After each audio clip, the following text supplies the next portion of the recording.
NFL draft analyst Matt Richner of PredictionMachine.com with Armen Levack on 104.5 The Team.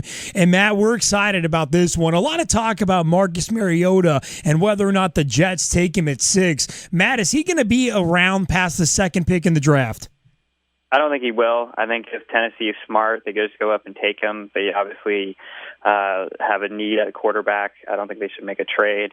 If the Jets wanted to move up and go ahead and take him, they're going to have to probably give up, wheelbarrow-size full picks. I know it's only a few spots, but they're going against a team that just has a definite need. So I don't see the Jets moving up and taking Mariota in this year's draft. Well, if the Jets don't move up, what do you see them doing? I can see them staying pat, taking a wide receiver. They definitely need somebody. If Cooper's available, they can take him. I think the smarter option would be to take Devontae Parker. He has the measurables of a Kevin White, but at the same time, he actually has the production, which Kevin White does not.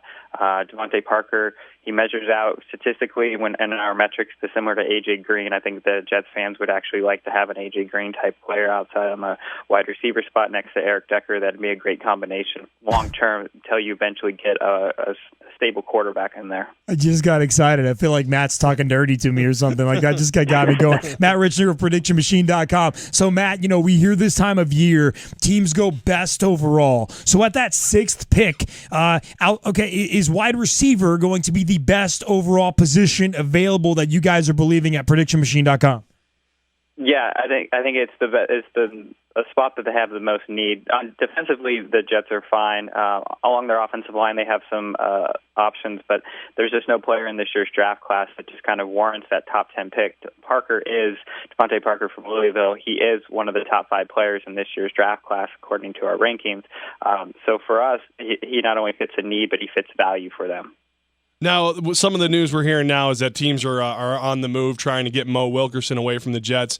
Is there any prediction on the possibility of that and what it could mean for the Jets in the draft? If the Jets do decide to trade Mo Wilkerson, they better be getting a couple number 1 draft picks and even a few second-rounders. He's just so dominant. I mean, you guys have seen that. Everybody's seen it across the league. So if the Jets do decide to give him up, I think the talk now is just because teams are trying to pry him away because he hasn't signed that long-term contract, and the Jets automatically see that as something as a trade value in some ways. But if they do give it up, there's nobody in this year's draft class outside of a Leonard Williams that could bring the same value to them. If they were able to trade him up and then be able to get Williams and maybe even a Mariota, if that's what the Titans were to go for, that could be a possibility. But I don't see them trading Wilkerson. I see them this is kind of a game between a contract negotiations right now. I swear I'm geeking out right now. This is getting me fired up. Matt Richner of PredictionMachine.com. Matt, speaking of big trades that could happen in the draft, you mentioned Tennessee at number 2. Does that mean that PredictionMachine.com is not predicting that Phillip Rivers gets traded by the Chargers and nothing happens there? Yeah, nothing will happen there. We just don't see that as a possible viability for the Titans. I mean, if we're going off the assumption that Phillip Rivers has 4 to 5 good years, but that's actually a kind of a wrong analysis if you kind of take it. He might only have 2 or 3 good years, at which point the Titans then would just be back in the same position as they are. And at the same time, Rivers is going to need a new contract extension for this is his last year. So the Titans are in a rebuilding mode right now. They're 2 to 3 years away from being a playoff caliber team. Even with Rivers and his $20 million contract over the next 2 or 3 years, that's not a position that you guys that the Titans are going to be wanting to put a bunch of money into on a player who's only going to be there for another year or two once they finally make it. So the Chargers it might be in the Chargers' best interest to move up and take Mariota. It's not in the Titans. That's why we don't think it will happen. And on top of that, Matt, too, predicting or knowing what the value it takes to get Phillip Rivers out of San Diego and what needs to be given up for him is quite the debate as well. I have seen the spectrum all over the map. What do you guys predict that it would take to get a franchise quarterback, if that's what you want to call him, and Phillip Rivers out of San Diego? I think you would probably see 2 first-round picks, a second-rounder, and 2 third-rounders. But then, again, you're doing that all for a 33, 34-year-old quarterback who you don't know how long they can play. Everybody likes to think that people are like Favre or like Manning who can play almost to their 40. But there are a number of quarterbacks historically, if you look at, they kind of hit a wall at 35, 36. You look at Donovan McNabb, Jake Delhomme, 2 guys that were, relatively really good quarterbacks, and all of a sudden they just fell off a cliff. And that's going to happen to Rivers at some point. Who's to say it's not going to happen next year or the year after? Okay, speaking of when you reach that age where production falls, this is Matt Richner with Armen Levack on 104.5, the Team ESPN Radio of PredictionMachine.com. Matt, what about Adrian Peterson? Around 30 years old, everybody asking if his production is going to fall. Is he going to be traded from the Vikings by the time the draft hits? I don't think so. I just think his contract is too high. I mean, by the time everybody's kind of done with this year's draft class, I think you're going to the teams that have the need for running back, let's say Dallas, let's say Arizona, these teams are probably going to go up and select a running back early in the first or second round, which eliminates the number of teams out there. And so right now there's like 4 or 5 teams probably. A couple of those are going to fill their spot with a running back in the draft. And then at that point, who can take on that $12.5 million for a 30-year-old running back? He's more than likely just probably going to spend this next season in Minnesota, and then after that, he'll probably either be cut or traded.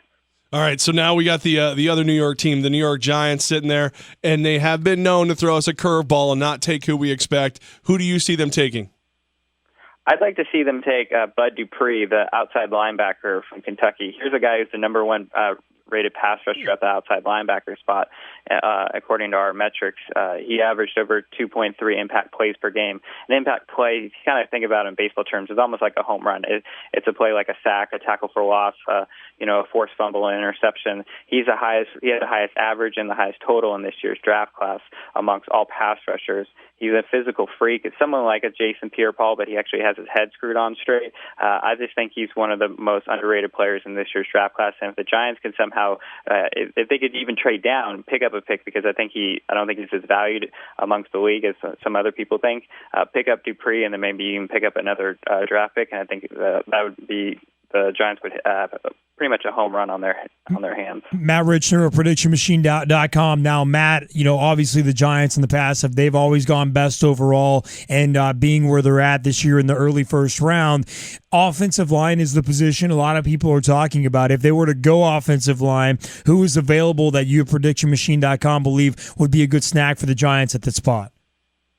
Brandon Sheriff from Iowa is one of those kind of key guys. What you like about him is he might not end up being the top left tackle in the NFL, but he's going to always be like either a really good guard or a really good right tackle. So he's one of these guys that you can kind of just plug, and regardless of whatever position he ends up at, he'll be a quality 8 to 10 year pro, and a guy who's kind of one of the top echelon players at his positions. La'el Collins from LSU is another big guy. I don't foresee him being as much of a left tackle as I do a right tackle. One guy that I wouldn't be surprised if they took a run on later in the draft, if they decide to go with offensive tackle, is Jake Fisher from Oregon. He's a mobile guy, who's kind of suited for a zone scheme versus a man blocking scheme or a power blocking scheme. But I think he just has that versatility to go to play both sides of the line. That even if the Giants do decide to go offensive tackle early on, if they can somehow get Fisher there, a versatile offensive tackle like him is extremely valuable in today's NFL game. All right, so as we look at this draft board, who's the guy who's climbing that other people aren't expecting to climb that you guys see moving up? Someone like Carlos Williams, the running back from Florida State. Here's a guy who averaged 2 more yards per carry in the second half of games than in the first half of games. That's the highest increase when you look at the 2 halves of any running back in this year's draft class. Titus Davis, the wide receiver from Central Michigan. Here's a guy that, according to our metrics, actually graded out to be very similar to Devontae Adams, last year's second-round pick from the Green Bay Packers. Now, Adams had a fantastic rookie season and looks to be a solid starter there for Green Bay for the next long term. And we think Titus Davis, who broke a number of records, single-season and career records of Antonio Brown there at Central Michigan. Antonio Brown has obviously had a great career at Pittsburgh, and so Titus Davis, along with matching up with Devontae Adams, we see him as being a huge sleeper in this year's draft class. How many running backs do you think are going to go in the first round at PredictionMachine.com? How many because in today's world, Matt Richner, PredictionMachine.com, we are led to believe that running back, you don't want to take that early on. You can take them late because the value of the position has gone down. Are we going to see that take place this year? I don't think the position is as devalued as some say. I just think that in this year's draft class, there's so many quality running backs. We have 5 guys with at least a first-round grade. Now, I don't think 5 guys will. I think if you conservative estimates, I would say 3 in my conversations with talking with teams and our projections. I think you have Gordon, Gurley, and then I actually wouldn't be surprised if Tevin Coleman from Indiana actually slipped in there into the late first round in that 31 or 32 spot. All right, so we did the positive. Who could climb? Who are the guaranteed busts due to prediction machine? Well, first overall is Kevin White, the wide receiver from West Virginia. Oh, wow. Here's a guy, he's 6'3", 220 pounds. He kind of has the measurables that everybody liked, but at the same time, he never actually had the production that anybody wanted. He only had 21 career receptions of 25 or more yards, which gives him a big play rate of just 15%. That equals 31st amongst this year's crop of wide receivers. Here's a guy with 76% of his production was just in 1 year. High percentage of draft busts are all one-year wonders. So here's a guy that, while he might be big and strong, he actually didn't dominate anywhere at West Virginia. I know he had a pretty good season, but so did Tavon Austin, Stedman Bailey, but Justin Blackmon played in the same system at Oklahoma State, and he's been a terrible on and off the field kind of guy.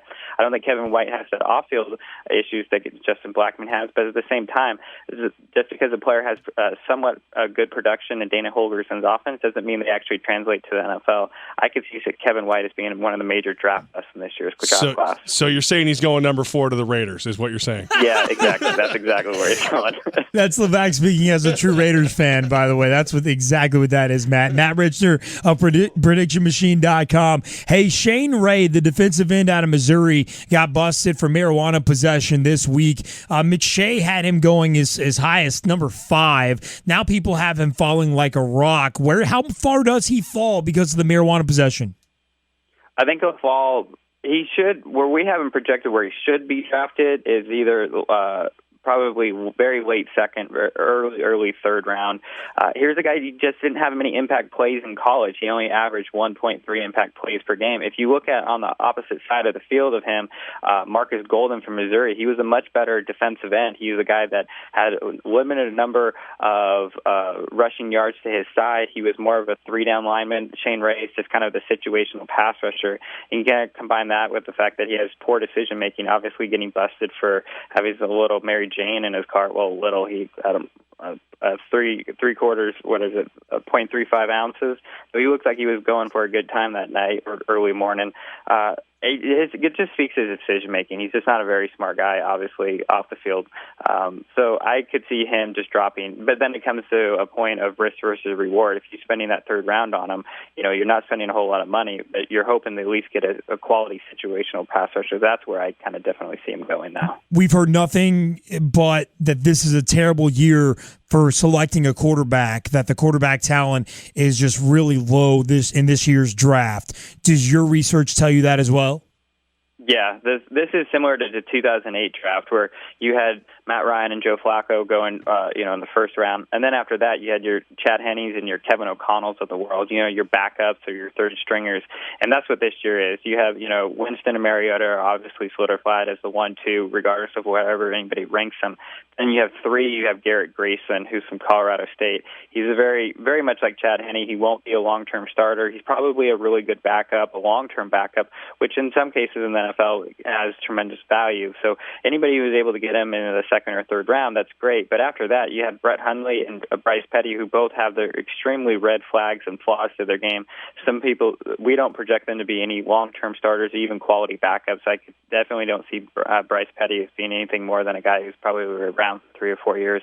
After that, he'll probably be out of the league. He just fails in a lot of areas of the game that you need to be able to be successful in the NFL, such as red zone, such as third and long situations. He just didn't complete his passes, and that's why we don't think any of those guys, Petty or Hundley, should be anything more than a 5th or 6th round pick. All right, so as you know, we mentioned the other 2 New York teams. Now we have to throw the Buffalo Bills fans a bone. I know it's not first round, but as you look deeper, is there anybody out there that is going to be an impact player for the Bills in the second round still? If they can get Laken Tomlinson, the offensive guard from Duke, I know it's not necessarily the sexiest position, but he's probably one of the top 20 players in this year's draft class, and he's just dominant power guy. And so the Bills are definitely going to be going to that running game. They obviously need a quarterback, but there's no quarterback in this year's draft class that can just kind of step in and start for them where they're picking right now.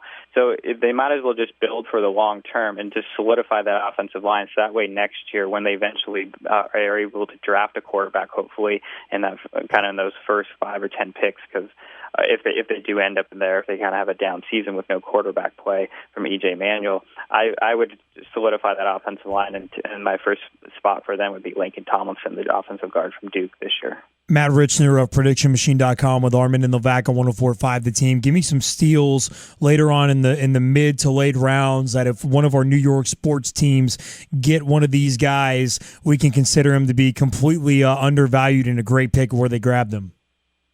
I like Max Vallis out of the outside linebacker from Virginia. Here's a guy that he's a redshirt sophomore. He only played in 22 games, but he has the kind of the height, weight, speed that everybody kind of likes from the outside linebacker. 6'5", 251. We have him as the second best outside linebackers in this year's draft class, and I know not a lot of people are talking about him as many, but he's talking about him. But he averaged 2.14 impact plays per game, which is the second highest among all outside linebackers. He's still raw or still undeveloped, but so was someone like Aldon Smith, and Max Vallis had actually statistically production that was very similar to Aldon Smith, the outside linebacker for the San Francisco 49ers.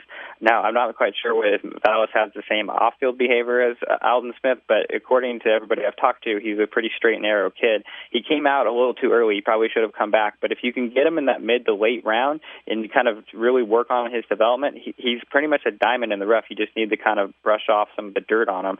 But after that, I think you maybe end up getting the steal of the draft if you can find him.